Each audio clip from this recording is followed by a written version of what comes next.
अब इससे बड़ा सवाल हो जाता है तो बड़ों का सवाल बन जाता है, बच्चों का आपको यही जानना है। अब इधर बताओ XC। अब देखो कैपेसिटर और इंडक्टर एकदम उल्टे हो गए कि नहीं। मैं बहुत दिन से बोल रहा हूँ कि दोनों उल्टा है, दोनों उल्टा है। और वो जो उल्टा है तो हरदम उल्टा होगा। DC में भी उल्टा है तो AC में भी उल्टा होगा।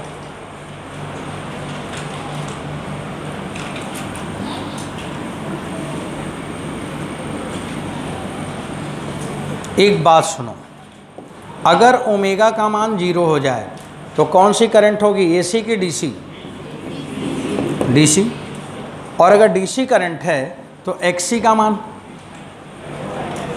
है इनफाइनाइट। इसीलिए कहा जाता था कि capacitor offer infinite resistance in DC। पढ़ा है ना आप लोगों ने, स्टडी स्टेट में इनफाइनाइट रेजिस्टेंस आएगा। तो अगर DC में कैपेसिटर है तो इनफाइनाइट रेजिस्टेंस, और AC में है तो फाइनाइट रेजिस्टेंस। अल्टरनेटिंग में उसमें रेजिस्टेंस अलग अलग आएगा। और जैसे जैसे ओमेगा बढ़ाते जाओगे वैसे वैसे करंट बढ़ेगा, मतलब रेजिस्टेंस घटेगा। बच्चों आखिरी लाइन आ गई, क्या उसका नाम है? हाँ, एवरेज पावर। अब एवरेज पावर निकाल लो तब आप लोगों का पावर चेक करें। हमें जो बताना था मैंने बता दिया, R भी बता दिया, C भी बता दिया, L भी बता दिया। अब इसके आगे सीधी सीधी बात आपसे होगी।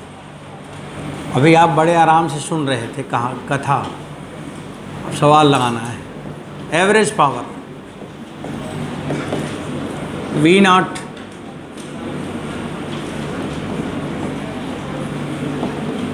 I0 cos ओमेगा t, ये बराबर क्या आएगा? 0। करंट कैसी? वाटलेस। तो अगर कहीं कैपेसिटर है तो भी वाटलेस आएगा।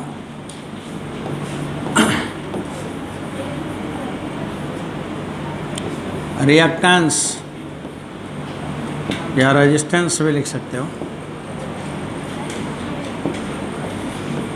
रेजिस्टेंस ही लिखा जाए तो रेजिस्टेंस क्या होगा? Temporary resistance. बस काम कंप्लीट हो गया। AC समझ में आया? ये इतना AC है, हाँ, मतलब इतना AC शुरू करने के लिए है। शुरू करने के लिए जैसे बोला जाता है कि चलना है तो लाइट वाइट देख लो, टार्च ले लो तब निकल लो। अब टार्च आपके हाथ लग गया, अब निकल लो, अब जो जो पूछो बताने लगो। अब अगला सर्किट है RL सर्किट।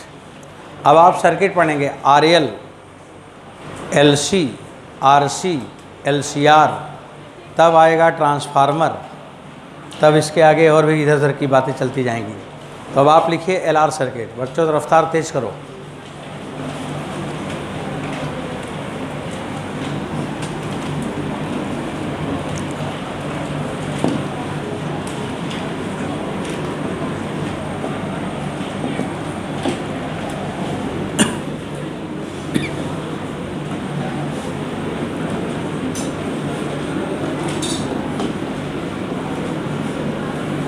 अब मैंने RL सर्किट लिया,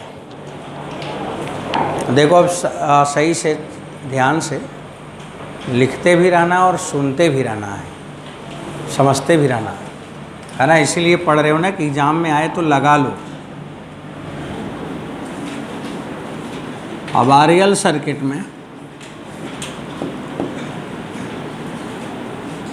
ये रजिस्टर है और ये इंडक्टर है। मैंने इसको किसी सोर्स से कनेक्ट किया,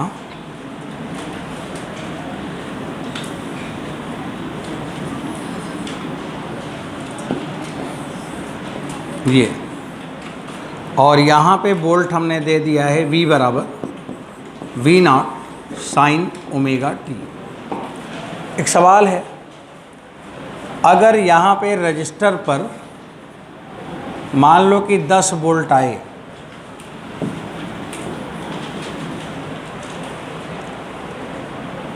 और इंडक्टर पे भी 10 वोल्ट आए, तो बताओ यहाँ कितना वोल्ट लगा है? 10 वोल्ट वहाँ, 10 वोल्ट वहाँ, तो कुल कितना वोल्ट लगा है? अरे जोर से बताओ। 10 ही वोल्ट लगा है। अच्छा, चलो जो आपको समझ आया बोले हो। अभी आप तो ऐसे पढ़ते थे कि अगर ये 20 वोल्ट है तो यहाँ 10 होगा, तो यहाँ 10 होगा, 10 और 10 तो 20 होगा। वो कहाँ पढ़ते थे? डीसी में।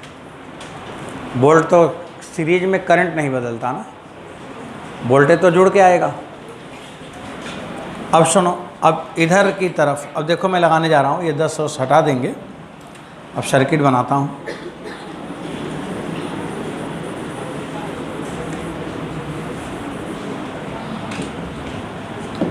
अब बच्चों ये R है और ये L है, इस दोनों को अगर एक साथ पढ़ते हैं ना तो इसका नाम होता है चोक क्वायल। क्या नाम है? चोक क्वायल। किताब में लिखा है चोक क्वायल, कई बार सवाल में भी टीचर लिख देते हैं चोक क्वायल। तो अब चोक क्वायल का मतलब यही है, जो सर्किट आप देख रहे हैं इसी को कहते हैं चोक क्वायल, यही है।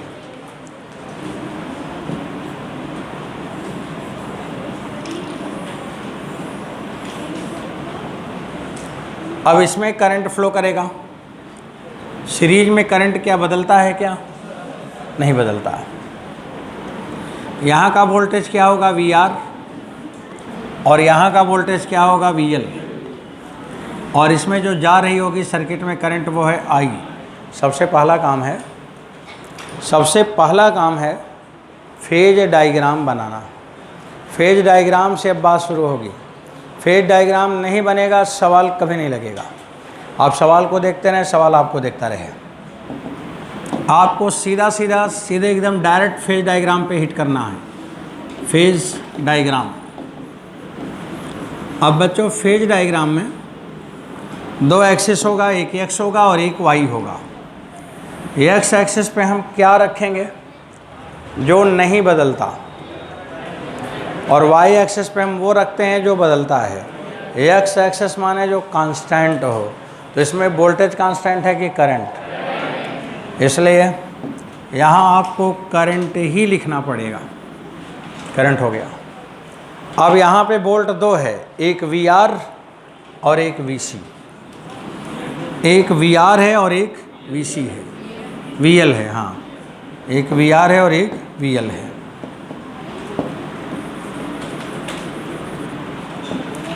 डायग्राम जब बनाते हैं तो ऐसे बनाते हैं, इधर हम बड़ा सा I दिखाएंगे, ऐसे बनाएंगे। बच्चों VR किधर होगा? VR किधर होगा? I की तरफ। इसका मतलब इधर VR हो गया, इधर VR हो गया। अब बताइए दूसरा है VL। इंडक्टर का वोल्ट हमेशा 90 डिग्री आगे होगा, इसलिए इधर की तरफ होगा, इस वाले एक्सिस पे होगा।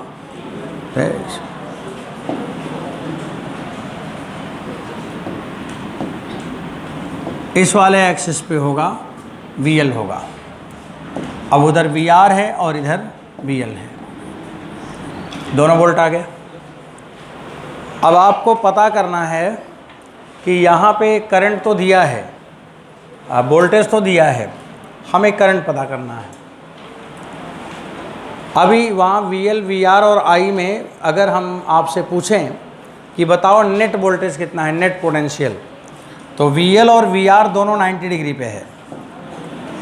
बच्चों अगर दोनों 90 डिग्री पे है तो इसका रिजल्टेंट इधर जाएगा, जो इधर जाएगा वो नेट वोल्ट होगा, और जो ये वाला होगा ये फेज डायग्राम होगा। फेज डिफरेंस, कि वोल्टेज और करंट में कितने का अंतर है। तो करंट इधर है और नेट वोल्टेज इधर है। अब एक नेट करंट हो गया, एक नेट वोल्टेज हो गया। हम 2 वोल्टेज को अलग अलग थोड़ी पढ़ेंगे, उसको मिला के एक नया वोल्टेज पढ़ेंगे। अब आप यहाँ पे लिखोगे नेट वोल्ट, V नेट,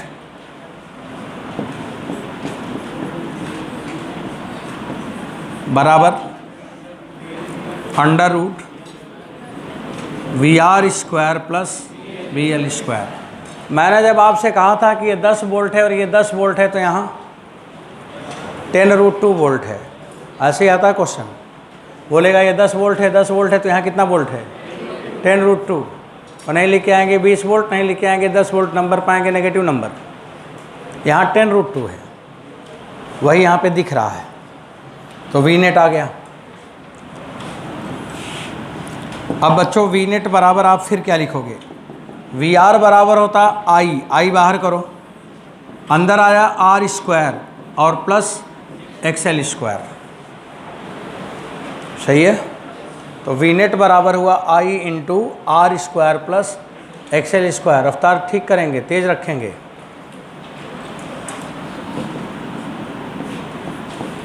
अब इसके बाद आप लिखोगे वी नेट अपान आई बराबर क्या है, XL square plus R square.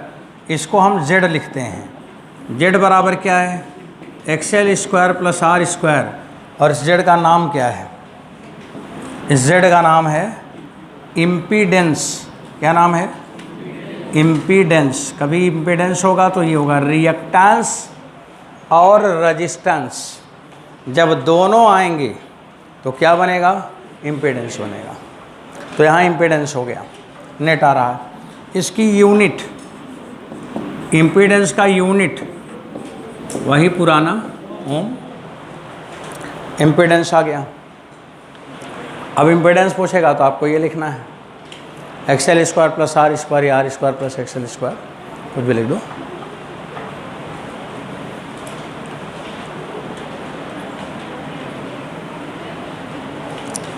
Impedance के बाद फिर अगला पॉइंट लिखेंगे एडमिटेंस। क्या लिखेंगे, एडमिटेंस। एडमिटेंस बराबर क्या होगा, एडमिटेंस माने वाई बराबर 1/z। इम्पीडेंस का उल्टा, इसका यूनिट, एडमिटेंस का यूनिट मो लिखो, मो लिखो, चाहे ओम इनवर्स लिखो, जो अच्छा लगे वही लिख दो। अब एक इम्पीडेंस है और एक एडमिटेंस है, एक जेड है और एक वाई है।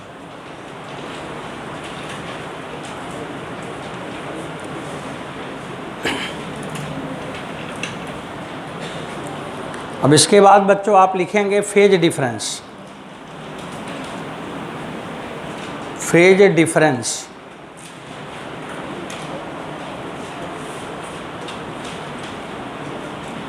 यहाँ पे हो जाए तो मैं फिगर की तरफ जाऊँगा। हो गया है, सब क्लियर हो रहा ना कैसे कैसे चल रहा है।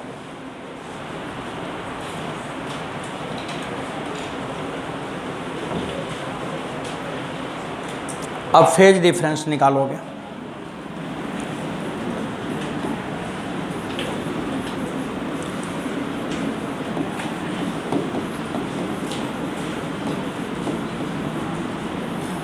अब फेज डिफरेंस में यहाँ पे आप लिखोगे tan फाई। तो tan फाई माने परपेंडिकुलर VL अपान VR बराबर XL अपान R बराबर ओमेगा L अपान R। ये फेज डिफरेंस आ गया।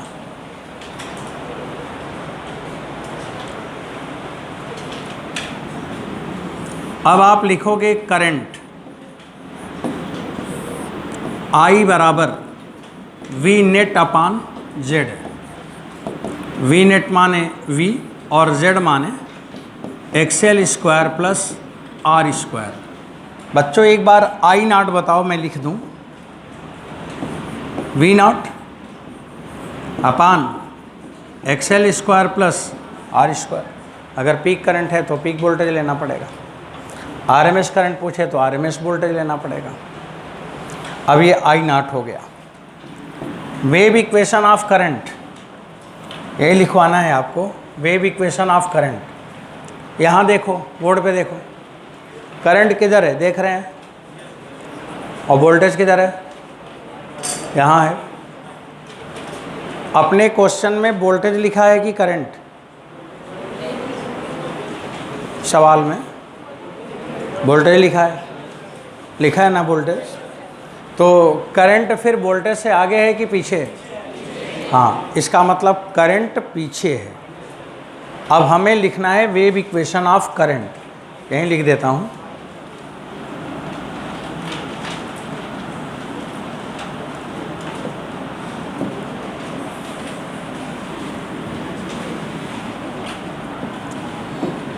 Wave equation of current.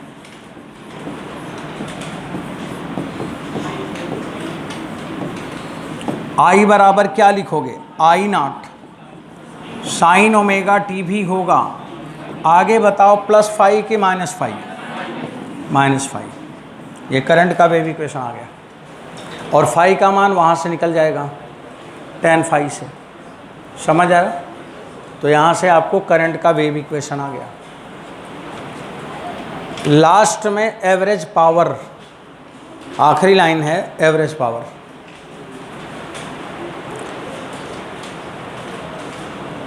हटाऊं ना इसे?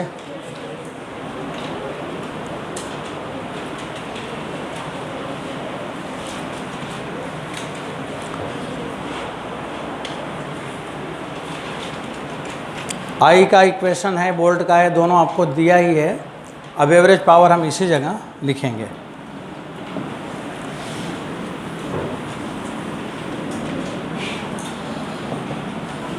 एवरेज पावर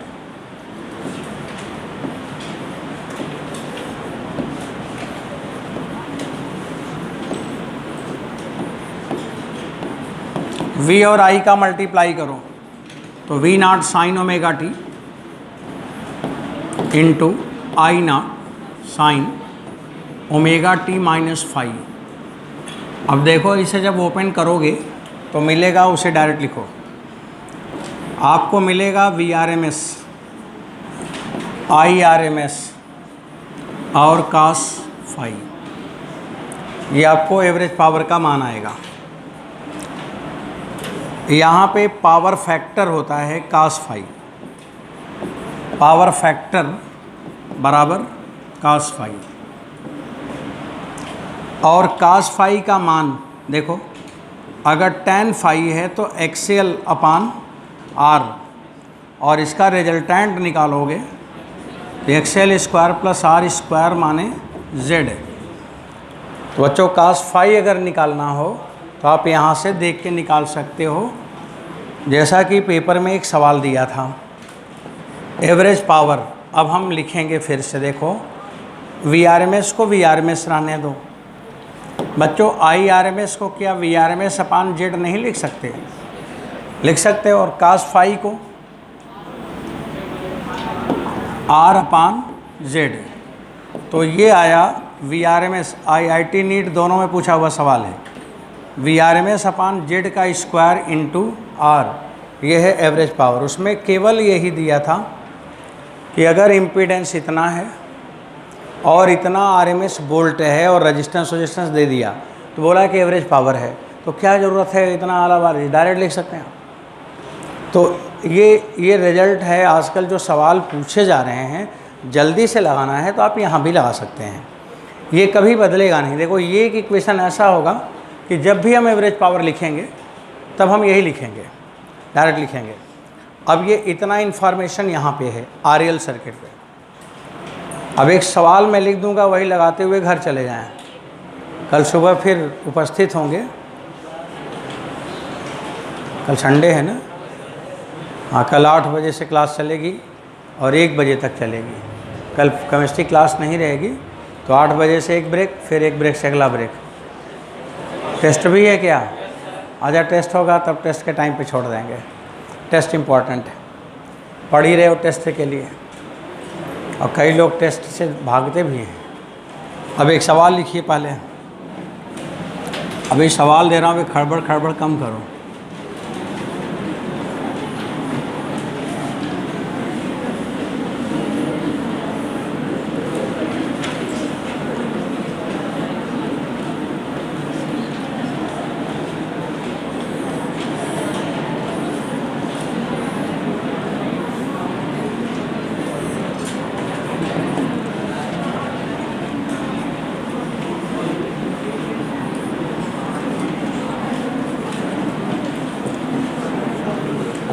बच्चों एक बात बताओ, छोड़ो सवाल, पहले समझो, पहले ध्यान सुनो। यहाँ पे वोल्ट कितना है? वोल्ट माने आरएमएस वैल्यू मैं पूछता हूँ, इफेक्टिव आरएमएस है, ये पीक वैल्यू है। तो वीआरएमएस कितना है? 30 वोल्ट। V/√2 करोगे तो 30 आएगा ना। तो आरएमएस वैल्यू कितनी है? 30 वोल्ट है, 30 वोल्ट। और इस बल्ब का रेजिस्टेंस, रुको, इसको सही करने दो। 10 वोल्ट और 10 वाट, ये वाटेज है 10, उसका रेजिस्टेंस, उसका वहाँ पे रेजिस्टेंस कितना होगा? आ ही जाएगा। चलो अब बात ये सुनना है कि अगर इस पे 10 वोल्ट से ज़्यादा वोल्ट आएगा तो ये बल्ब रहेगा कि चला जाएगा? चला जाएगा, मतलब कहीं जाएगा नहीं, फ्यूज हो जाएगा। तो ये बल्ब फ्यूज हो जाएगा। अब यहाँ 10 वोल्ट से ज़्यादा नहीं आ सकता और अकेला यहाँ 30 वोल्ट है। अगर सीधा बल्ब हम लगा दें तो उड़ा ही देगा। तो अब आपसे सवाल में पूछा है कि L का मान कितना होना चाहिए? यही पेपर में आता है नीट वालों से और जेईई मेंस वालों से, यही आता है कि L का मान कितना होना चाहिए जैसे कि बल्ब का ब्राइटनेस मैक्सिमम हो। सवाल ये आएगा और उसके पीछे की कहानी वो है जो कॉपी में लिखा है। यहाँ सवाल आता है और उसको लगाएंगे कैसे, उसके लिए मैथमेटिकल थ्योरी लिखी गई है। अब बच्चों पूछा है value of L for maximum brightness,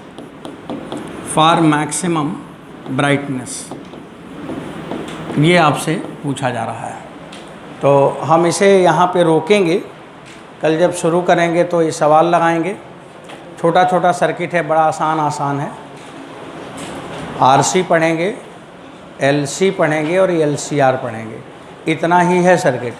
इसके बाद फिर ये चैप्टर बंद होकर कोई नया टॉपिक शुरू हो जाएगा। कुल मिला के 40-45 मिनट का ही लेक्चर है, पर अब केवल न्यूमेरिकल है और घर पे थोड़ा क्वेश्चन करके भी आएंगे। हाँ, पहले अब कल इसे पढ़ाएंगे तो इसके बाद